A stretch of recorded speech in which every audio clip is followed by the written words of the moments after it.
Business with a servant's heart. Welcome to the podcast. Inspiration, motivation takes. Listen to the podcast. We're all about to talk about life. Our guests will share their life story. We want you to success in life and business. We're ready and we will start shortly. We're gonna talk about life. We're going to speak on business. You're gonna shine bright. We are going to witness. Business with a servant's heart. With hosts Steve Ramona and Ray. Inspiration, education talks. Listen to the podcast. Steve Ramona.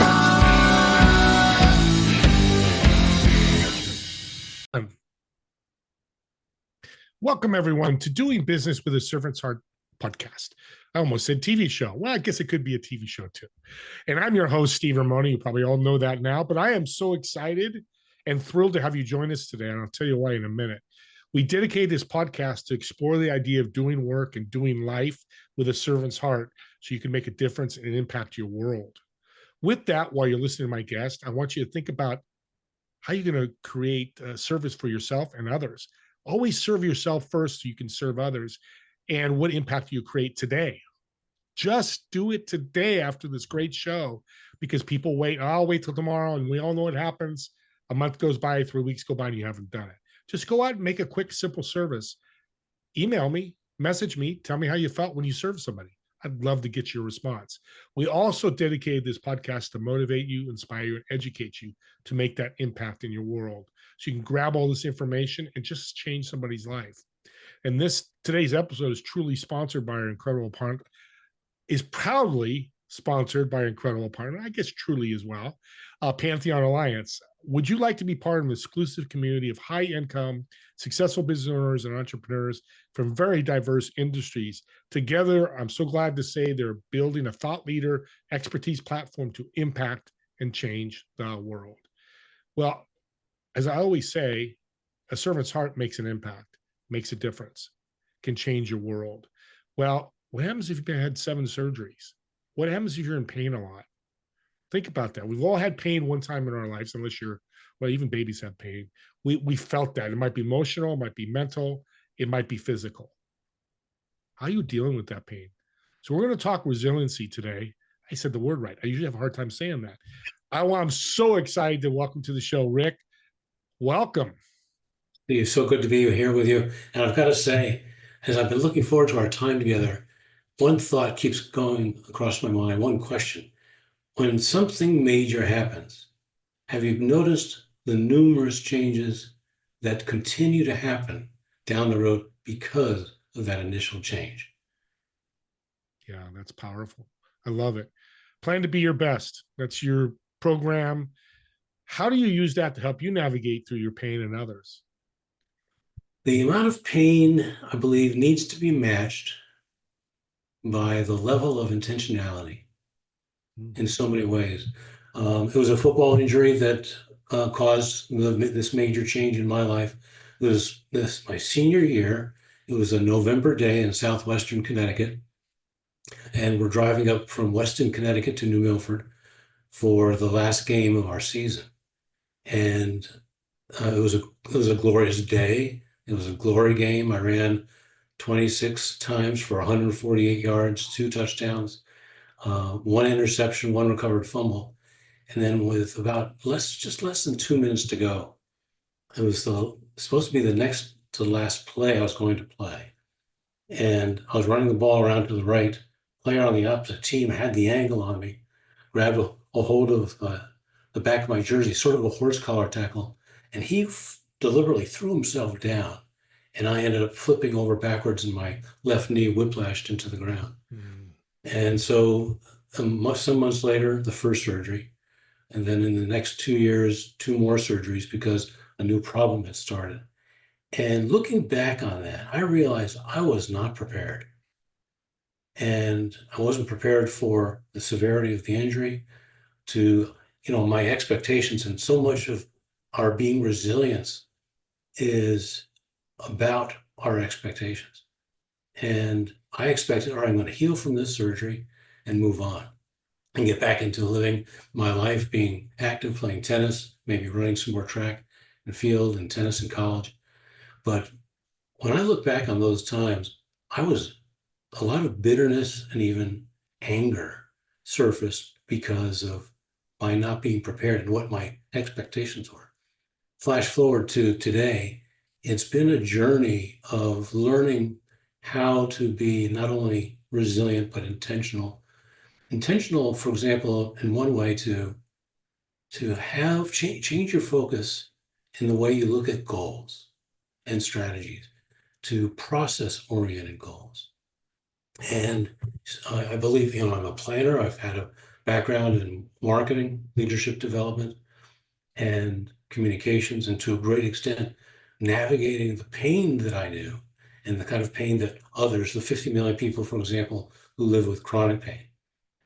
It's a matter of how they are communicating, how they are being intentional in the way they plan. And I was actually asked to create Plan to Be Your Best as you navigate pain, because the 15 managers of the federal home loan banks were getting for a managers conference. This is about 12 years ago. And they said, we're in pain. We're dealing with so much stress. We don't know how to lead ourselves and others through it. And they knew of my experience in communications, leadership, and also having an approach to being resilient. So I finished crossing the T's and dotting the I's on what Plan to Be Your Best really looked like, and delivered the program. And it ended up being another change even in my career, all because of, pretty much to a great extent, because of that football injury. Yeah, So changes your life. Yeah. Oh, it does. It does. That's an interesting comment right there, because the pain continues to change me, and in ways where I'm growing in character. I believe being intentional in going through the pain in certain ways is where growth comes from. I know what it's like to be really, really angry because of the pain. I know what it's like to be depressed. I deal with depression about once every week. One of the things I've been more intentional about since surgery number 7 in 2019, it was a partial revision of a total knee replacement from 20 years before. It solved some problems, but created some new ones. And those have yet to be solved. The pain that I experience, just to give you a sense, is over time, there are over a dozen different pain sensations. Most of them are on the pain scale of up to 10. Most of them are in their 6, 7, 8, or 9. Once in a while, it's a 10, and that's a really tough thing to deal with. They're often instant blasts of agony. And on a good day, I'll have a dozen or so, maybe a dozen or two. On the worst days, it's at a rate of a dozen or more an hour. And the pattern that I recognize is that if I get a little active, like go to a grocery store or go out to eat, that's all it takes for the need to be triggered to be so active with those blasts of pain. And I would get a little active on the weekends, go into the pit, some moderate situational depression. Then I'd spend 2 or 3 days coming out of it, only to repeat the cycle. So one of the things I've been working on this year is to observe that pattern and other patterns and make some changes. Incredible story. God bless you're still here, first of all, and that you're trying to manage it. So what have your experiences taught you to help others in your resilience coaching program? I have found that, in a way, here's how I look at it. I've gotten the opportunity to know what it's like to be in tremendous pain. But that's not the whole story. I know what it's like to be uniquely qualified to, because of the pain journey. I more often try to refer to it now as a journey of resilience, that I know what it takes to be resilient. I know how to work through, as a trained caregiver, as well as a trained marketing, communications, and leadership person, how to help others with encouragement. I've become uniquely qualified to help them based on everything I've experienced in life, to also be so encouraging that I know how to help them get to the point, if they want to likewise also be uniquely qualified because of their pain journey to go on and help more and more people. And even on the worst days, to be able to say, my best days are ahead of me. Powerful, especially everything you're going through. It's, as we all know, we talked about before the show, we all have pain or obstacles or things we're going through, but resiliency is the biggest thing. So you were a caregiver at one time. What did you learn there as well? Because now you're on the flip side, you're helping somebody with their pain.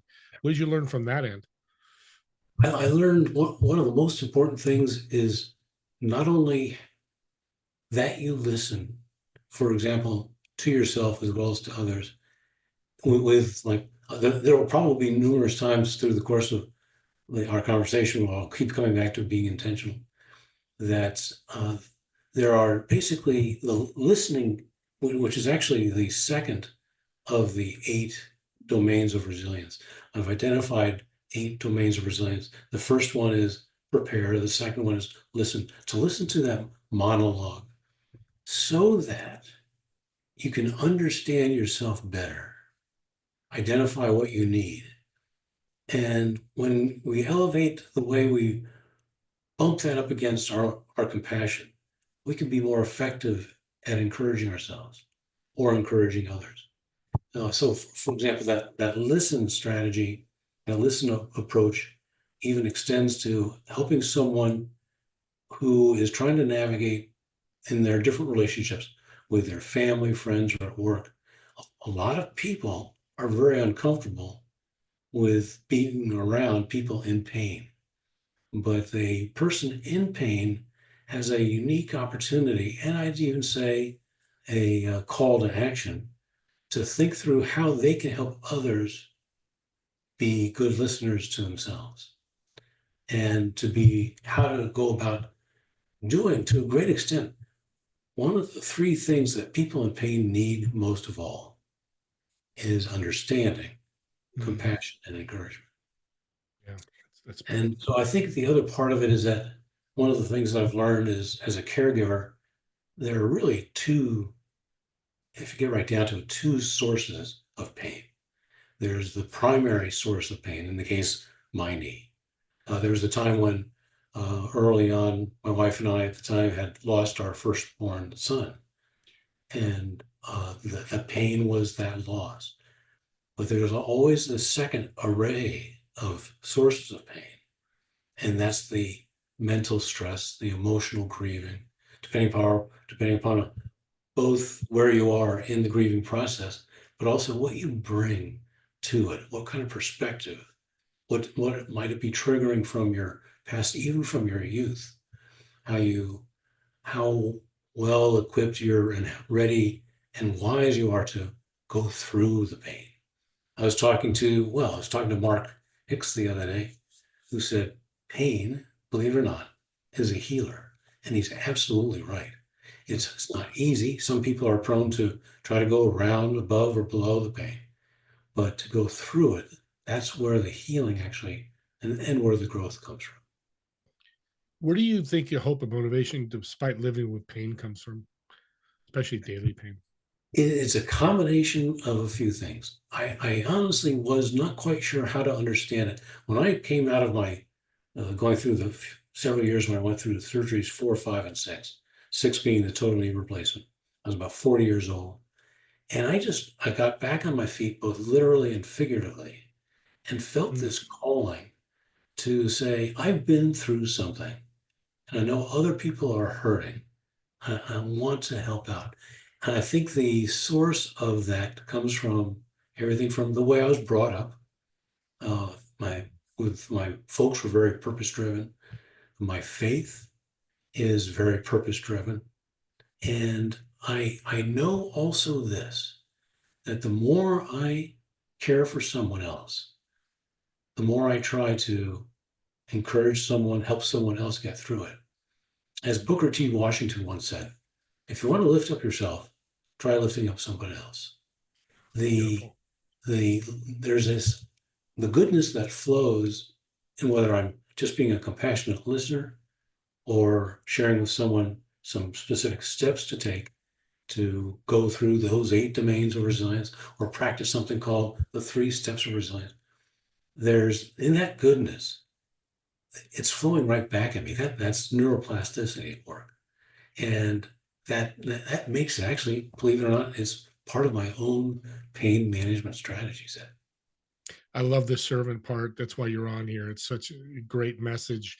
Whether you're in pain, you're having a bad day, or bad's probably the wrong word, but just day isn't going the way you want, things aren't falling in place the way you want, go serve somebody. Because when you give a gift, the feeling from that, even in pain, like we've talked many times about serving, it does reduce the pain. Does it go away? No. But if you could subside it right, a few minutes, a few hours, it's a win for you. Exactly. And it's worth celebrating even the smallest win. You caught yourself on saying the word bad. And that's another way in which I've become a lion of intentionality, even regarding my words. That's another part of the listening strategy, to listen.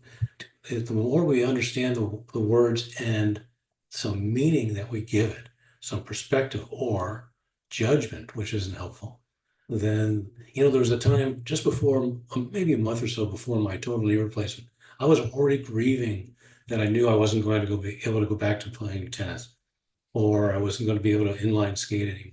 And I hadn't been able to do anything for a number of years anyway. But I was sitting at my desk thinking, this is one of the worst things that's ever happened to me. I was grieving that. And then I caught myself. I said, no, I'm going to think of it this way. And it's what I embraced. This is going to be one of the best things I ever experienced. And so when we say a certain word like bad, which I don't use to define and use as a part of my own story of what's going on here, there are certain words that I will not say, but the words we use map out and tell the story of our pain journey or journey with resilience. So words, yeah, the words can be weapons, and it's all yes, about mindset. right. Resiliency is really mindset. Talk about mindset and the words that you're talking about as well. So the mindset is really so key. If I may dip into 2 other aspects of the 8 domains of resilience. The first one is prepare. And one of the things, part of the essence of the prepare domain of resilience is to first identify what really needs your attention. And secondly, to address one of the things that pain or high levels of stress or change exhaustion, or it might be the loss of a job or something more significant. It shakes your sense of identity.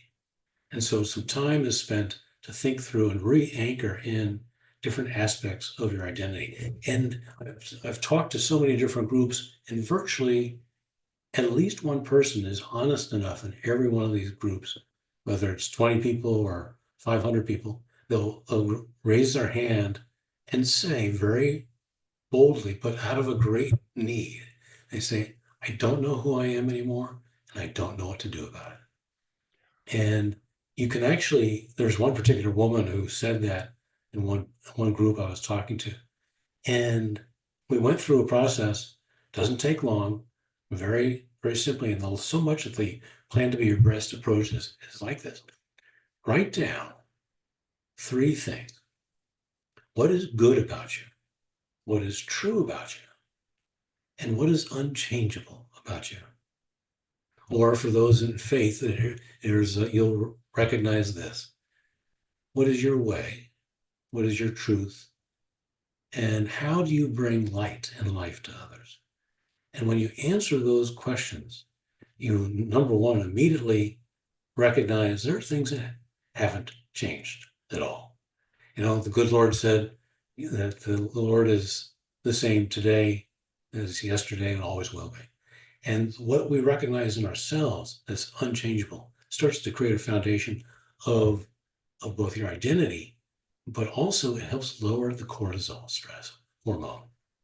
And you start to put the building blocks in place for being able to now move forward, re-anchoring in those things along with your values to be able to proceed through the different domains. The second domain, which is really key, is the now domain. The N and plan and BEST are acronyms. The N stands for now. Pain happens in the moment. It happens in the now, so to speak. But so does resilience. And it's a mindset of keeping these things on the surface and finding new ways to be in the moment, what you bring to the moment. Part of the now domain gives us time to actually think ahead and be in the now in a very different way. To slow down and say, all right, in the future, when I'm really overwhelmed with this kind of pain, for example, I have a tough time being in pain in front of other people. Their reactions, I see on their faces the horror of what I'm experiencing, and it's tough. But I've thought ahead, and people can think ahead to a moment in time when their pain, whether it's one of those primary sources or the emotional or mental pain, and create a list of things that will be their go-to items so that when they use the 3 steps of resilience, tune in, plan, and be your best. Plan to basically, from your list of go-to items, pick something that you've already identified and then be your best to follow through with it.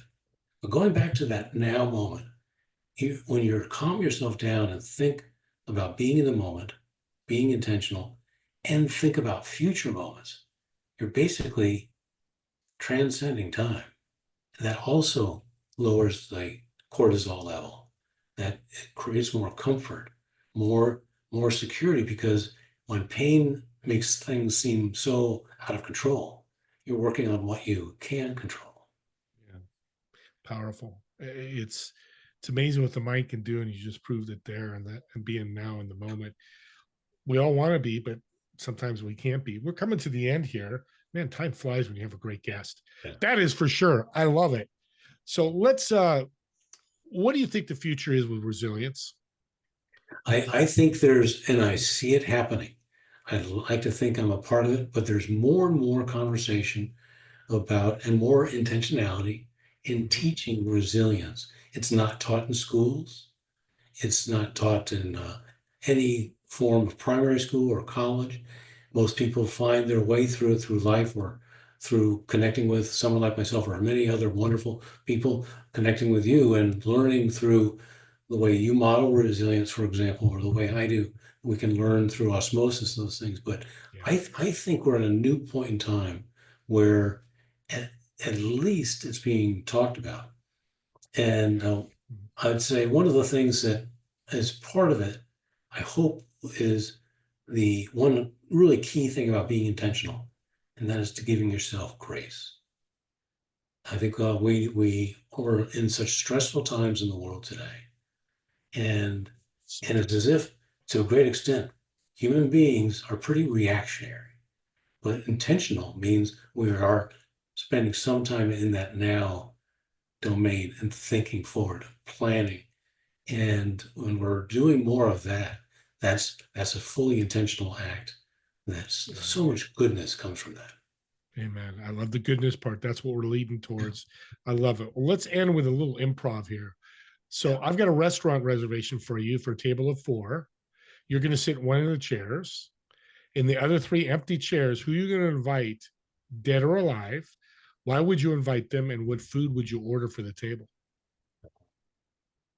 So I would ask Jesus to be at the table first and foremost, and that the food would be some bread and wine so we could break bread, do communion together. Communion is one of the most spiritually rich things that I can do. And for the so there are 2 other chairs there. 2 other chairs. Oh, wow. This is very ad lib. I'm actually surprising myself by it. There's someone in my genealogy. I'm not sure exactly how far back. It might go back to the 1800s. And we found this little tiny book, like literally like 3 inches wide, 4 inches tall, with pages with the most minuscule handwriting of messages of sermons that he gave. He wasn't an ordained minister, but he was asked, and I just would love to have him at the table and find out who he was, what drove his faith, and that would be wonderful. Oh boy. And then it would be Warren, my son who didn't make it the day he was born. He, um, and this is even sort of surprising me. I've always wondered something very interesting. What his life would have been like. What would he would have been like on that day that we lost him? The doctor looked at me in the eye and said, he had a wonderful life. And at first, I wasn't really prepared to hear that. But he did in a way. His entire life was spent in his mother's womb, great place. So there's a beautiful thought to that. But there's a part of me that will always grieve. That's a beautiful, that doctor needs, do you remember his name? No. The doctor. Well, whoever you are, doctor, I'm going to give you kudos out there and put it out to the universe. If you know who this is, if you're listening to this podcast, reach out to Rick, because that's one of the most beautiful things I've ever heard. That is so powerful. Really powerful. But, yeah. Yeah, and he's resilient too. Yeah. Through death, he was even resilient as a doctor. People want to reach out to you. They're going through something. Yeah. How can they support you and connect with you? Well, a lot of you are going through things, and a lot of you are keeping it quiet. rickcram.com. Even on the homepage, you'll see that you can download a free worksheet for you to practice and use the 3 steps of resilience yourself. You'll see it a little bit further down on the homepage, but you can contact me through there. I am a holder of hope for you, mainly because for 2 reasons initially, but there are others. You've got 2 innate strengths within you. One is the ability to be intentional, and the other is your innate desire and ability to be your best. And those are the 2 foundational keys to being able to get through what you're doing and actually to really shine through it, to grow and strengthen your resilience. So I'm a holder of hope for you. Holder of hope, audience. It's another great phrase. Thank you, Rick. This has been a blessing. I know it's a blessing for a lot of people. Please reach out to him. Here's another blessing gift you can do. Take this podcast link when you subscribe. Yes, subscribe, because you have access to these links easily. But take the link if you know somebody in pain, somebody dealing with trauma, somebody needs somebody to listen to, somebody to help with resilience. Share this podcast about Rick and let them watch. And if they're so inclined and want to reach out, you've got the ways to reach out to them. To me, that's the biggest gift you can give, is a servant's heart, somebody else's passion, and pass it on to others and make a difference and impact their world. We bring it full circle. And I thank you all. Me and Rick want to thank you all for watching and listening to this podcast. We'll see you all in the next episode of Doing Business with a Servant's Heart. Have a great day, everyone.